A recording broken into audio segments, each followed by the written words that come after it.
आप सबको जय मसीह की प्रियो। सुबह की प्रार्थना में आप हर एक का स्वागत है। मैं विश्वास करता हूं भले चंगे परमेश्वर के संधि में निरंतर प्रार्थना के साथ आप आगे बढ़ रहे हैं।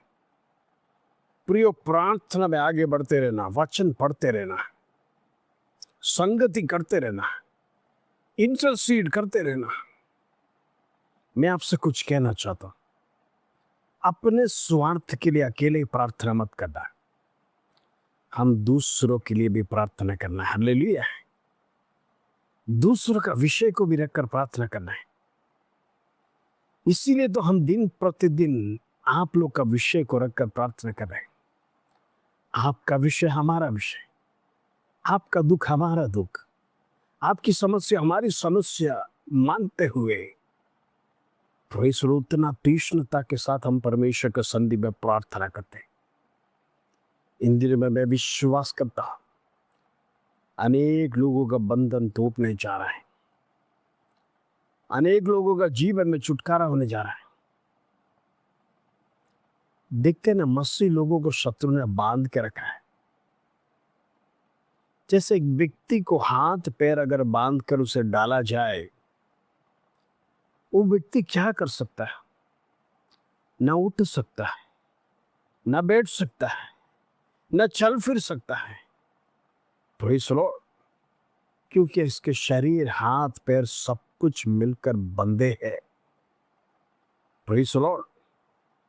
वही है शत्रु का चारा। कैसे एक मसीह को बांधा जाए, कैसे उसे गिराया जाए, कैसे उसे कमजोर किया जाए, कैसे उसको दुख दिया जाए। हालेलुया।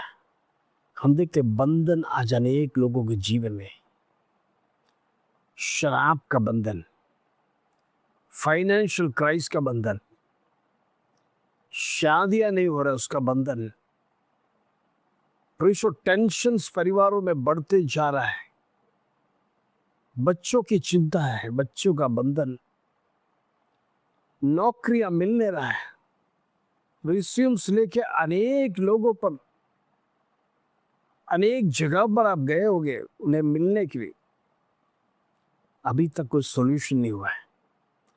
प्रार्थना करके जाते हैं, रिज्यूम्स पर भी हाथ रखकर प्रार्थना करते हैं, अभी तक छुटकारा नहीं हुआ। मन ही मन व्याकुलता के साथ आज आप बैठे हैं।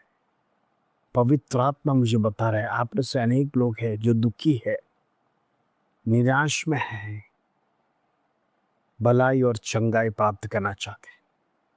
शारीरिक चंगाई, मानसिक चंगाई, आत्मिक चंगाई को पाना चाहते हैं। प्रभु तू बड़े कार्य कर, हर व्यक्ति की निराशा दूर न पाए, हर व्यक्ति की समस्या दूर न पाए। हर घड़ी परमेश्वर अलग अलग जगह पर जो व्यक्तियां हैं, प्रभु के दास है, दासियां हैं, प्रभु के भक्त है, उनसे बातें करने पाए। इन दिनों में उनके जीवन में का आश्वासन होने पाए। यहोवा हमारे लिए करेगा, यहोवा हमारे लिए लड़ेगा, यहोवा हमारे लिए का आश्वासन है, यहोवा हमारा सब कुछ है, उसके सिवाय हमारे जीवन में कुछ नहीं। तो ये आज घमंड करना है तो हम अपने पे क्या घमंड कर सकते? प्रभु याद कराता है, तुम तो मिट्टी का पुतला है, जिस मिट्टी से तुम आए हो उसी मिट्टी में तुमको वापस लौट कर जाना है, कर परमेश्वर वचन के द्वारा याद कराता है। आज मेरा मेरा करने वालों से मैं कहना चाहता हूं, आपका क्या है संसार में? आज अनेक लोग बोलते मेरा गाड़ी, मेरा बंगला, प्रिसुद मेरा सब कुछ, मेरा मेरा कहने के समय पर परमेश्वर याद दिलाता है, तुम्हारा कुछ भी नहीं है। मिट्टी में आया, मिट्टी में जाएगा। यदि घमंड करना है तो प्रभु का नाम पर घमंड करिए, प्रभु पर घमंड करिए। ओ हमारा परमेश्वर जिंदा परमेश्वर है, हमारा परमेश्वर स्वर्ग में विराजमान परमेश्वर है। हमारा परमेश्वर को मूर्ति की जरूरत नहीं है, उसका स्टैच्यू बनाने की जरूरत नहीं है। Praise the Lord. क्योंकि वो हमारे हृदयों में बसता है, वो हमारे हृदय में वास करता है। उसके लिए अलग से घर बनाने की कोई जरूरत नहीं है। इन दिनों में याद रखना, हम परमेश्वर को कैसे आदर और सम्मान देते हैं, प्रभु उसके अनुसार हमारे जीवन में कार्य करता है। ले लिए आइए आज का प्रॉमिस वचन जो परमेश्वर हमारे जीवन में देता है, भजन संहिता 127 अध्याय उसका पहला और दूसरा क्रम, साम्स 127 वर्स 1 एंड 2। प्रभु का वचन इस प्रकार कहता है, यदि घर को यहोवा ना बनाए तो उसके बनाने वालों को परिश्रम व्यर्थ होगा। यदि नगर की रक्षा यहोवा ना करे तो रखवाले का जागना व्यर्थ ही होगा। तुम जो सवेरे उठते और देर करके विश्राम करते और दुख भरी रोटी खाते हो, ये सब तुम्हारे लिए व्यर्थ ही है, क्योंकि वो अपने प्रियो को यो ही नींद में दान करता है। Praise the Lord. हम देखते हैं, यहोवा घर नहीं बनाए तो प्रेज़ द लॉर्ड, उसे बनाने वालों का परिश्रम व्यर्थ है। आज आपने देखा होगा, अनेक मसीह परिवार टूटा है, डाइवोर्स हो गया, क्योंकि परमेश्वर ने उनका घर बनाने नहीं दिया। इसीलिए नहीं दिया क्योंकि उनके घर में परमेश्वर का वास नहीं। शादी होने के समय पर हम चर्च के फादर हो या पास्टर हो या रेवरेंड हो, हाथ पकड़कर वचन दिलाता है परमेश्वर के सन्निधि में, सुख में दुख में, चाहे कष्ट हो क्लेश हो, एक दूसरे को छोड़कर अलग नहीं हो। लेकिन शादी खत्म होने के 3 महीने में, 6 महीने में, 8 महीने में, साल में हम देखते हैं अनेक जोड़ा अलग हो गए। 1 साल का पूर्तिकरण भी नहीं किया है। ऐसे अनेक मसीह लोग हैं। और जब शादी टूट जाने के बाद परमेश्वर को कोसते हैं, प्रभु तूने मेरे जीवन में ये क्या कर दिया, क्यों गलत लड़का को लेके आया, क्यों गलत लड़की को लेके आया। मैं आपसे पूछना चाहता हूं, क्या यहोवा ने आपका घर को बनाया? क्या आप परमेश्वर के साथ थे? आपका शादी और एंजॉयमेंट तो ठीक है, लेकिन साथ में हर घड़ी में आप परमेश्वर को लेकर चला है क्या? कई बार आपके परिवार में परमेश्वर को भूल गए, और जैसे जैसे भूलते गए शत्रु आपके घरों में प्रवेश करते गया, और प्रॉब्लम्स लाने के बाद वो आपका जो प्यार है, शादी का समय का जो प्यार है, नया दुल्हन और दूल्हा का जो प्यार है, वो महीना भर 2 महीना भर, उसके बाद देखते हैं शत्रु कंकश ला के डाल देता है। हालेलुया। मसीहों का परिवार तुड़वाने में उसे बहुत ही अच्छा लगता है। इन दिनों में सावधान रहना है, यहोवा का वास आपके घर में नहीं।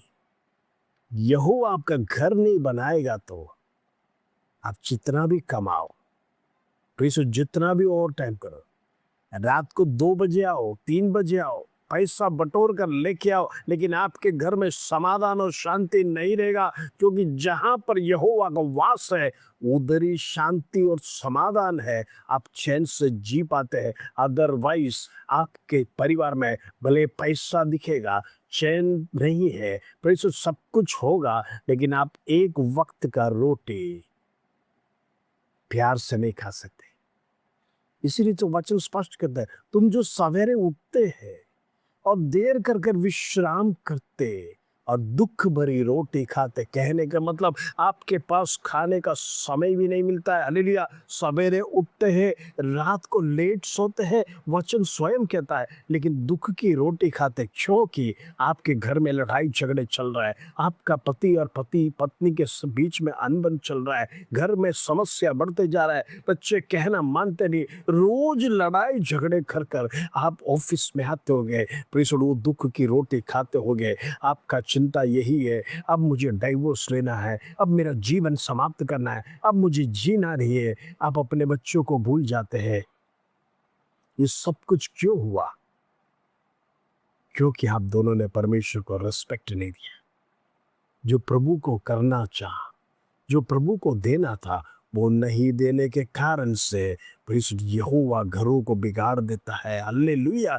क्योंकि आप यहोवा को इनवाइट नहीं करेगा तो आपका घर बिगड़ जाएगा, आपका परिवार टूट जाएगा, दुख भरी रोटी खाना पड़ेगा। ये सब तुम्हारे लिए व्यर्थ है कर कर परमेश्वर का वचन कहता है। क्योंकि वो अपने प्रियो को यूं ही नींद में देता है। कहने के मतलब यदि परमेश्वर का प्रिय है तो परमेश्वर आपको चैन की नौकरी देगा, चैन से जीने के लिए समय देगा, चैन से खाने के लिए। प्रेम भरा घर में पति पत्नी बच्चे एक साथ मिलकर डाइनिंग टेबल पर या फिर एक साथ मिलकर खुशी के साथ खाना खाने के लिए परमेश्वर अनुमति देने वाला परमेश्वर वही है जिंदा खुदा। परमेश्वर का प्रेम, इंद्रियों में प्रेम को पहचानना जरूरी है। हालेलुया।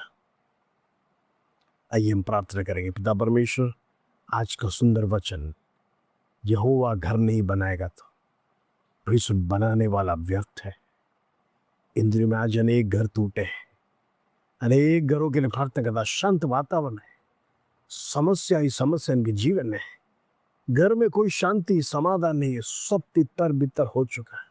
बच्चे माँ बाप से प्रेम नहीं करते हैं, माँ बाप बच्चों से प्रेम नहीं करते हैं, पति पत्नी एक दूसरे के साथ प्रेम नहीं करते हैं।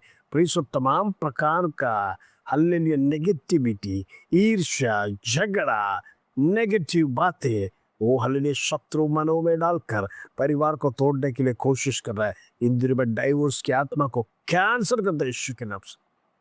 दुष्ट शक्ति परिवारों में प्रवेश न करने पाए, लड़ाई झगड़े समाप्त होने पाए, व्यसन की आत्मा को कैंसिल कर दे यीशु के नाम से। इंद्रियों में परिवार एक साथ प्रेम से रहने पाए, यहोवा उनके साथ रहने पाए, प्रभु यीशु मसीह का वास उनके साथ रहने पाए। इंद्रियों में हर एक परिवार को लहू में कवर कर प्रार्थना करना चाहता हूँ। शांति, समाधान, आयुष, आरोग्य यहोवा परमेश्वर देता है। इंद्रियों में प्रभु उनको प्रदान कर, उसके धन्यवाद। प्रभु हर एक के लिए प्रार्थना कर रहे हैं, सारी रुकावटों को दूर करते हैं यीशु के नाम से। सारे बंधन टूटे राइट नाउ यीशु के नाम से। सारा टेंशन दूर होने पाए, हर प्रकार की समस्या का अंत आने पाए यीशु के नाम से। होने दे उसके धन्यवाद, आदर, महिमा और जलाल तुझे देते बोल। छोटी सी प्रार्थना प्रभु यीशु मसीह के नाम से मांगते हैं, सुन और ध्यान कर पिता, आमीन आमीन। प्रभु आपके साथ चिंता करने की जरूरत है, डरो मत, वो तुम्हें शिरोमणि बनाएगा। इस वचन के साथ प्रभु आप सबको आशीष दे। जय मसीह।